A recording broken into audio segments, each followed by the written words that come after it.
Hi, and welcome to Data Center Fundamental Series. In this series, I'm going to give an introduction to data center concept, components, and other related design and operational factors. Hope you enjoy this series and find it informative. As you can see in our agenda for this episode, we're going to define the data center and get to know its standard components and take a look at its important operational factors. According to Gartner, the data center is the department in an enterprise that houses and maintains back-end IT systems and data stores. The data center components here include, first, the facility of the data center, such as its location, total space, and physical access to the data center. Second, the IT infrastructure, like servers, communication, and storage equipment. Third, the electrical equipment such as backup generator, UPS, ATS, and PDUs. We're going to explain each of these acronyms later in details. Fourth, the mechanical infrastructure deals with the cooling system like CRAC units and its associated chiller plants. Fifth, the environmental sensors such as temperature and humidity. Facility components are very important when we talk about data center, and they include the following areas. First, the physical location. The data center can be a separate facility by itself, or it can be within the same building. For the physical space, the data room space houses the IT equipment. The mechanical electrical space houses the cooling and electrical panels and UPS and its batteries. The NOC space is allocated outside the data center for operators to monitor the data center activities. Staging area space used to unpack the new IT equipment before deploying it into the data center. The data room, which hosts the IT equipment installed in the rack or cabinets, and the CRAC units required to cool down those IT equipment.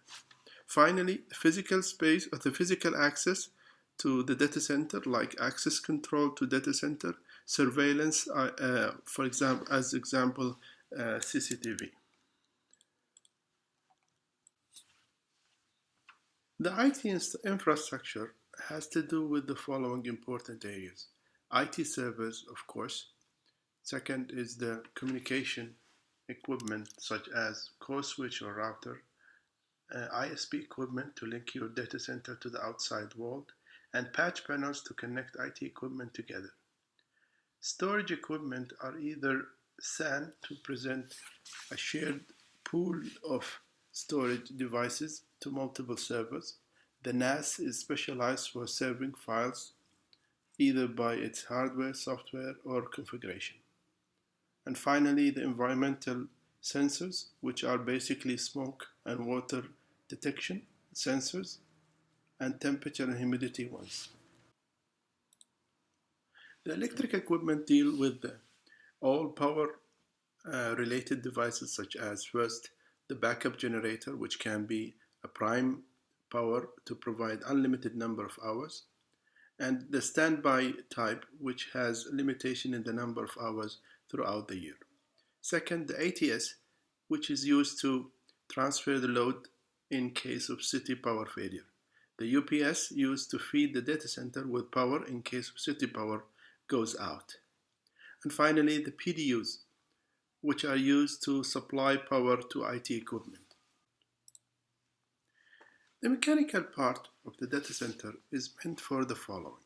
First, the cooling containment, such as cold or hot aisle containment types, to provide physical separation of hot and cold aisles using blanking panels. Second is the CRAC units to supply the data center with cold air.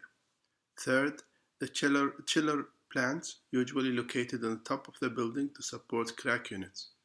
And finally, more importantly, is the raised floor, which allows cold air to reach out to all your IT equipment.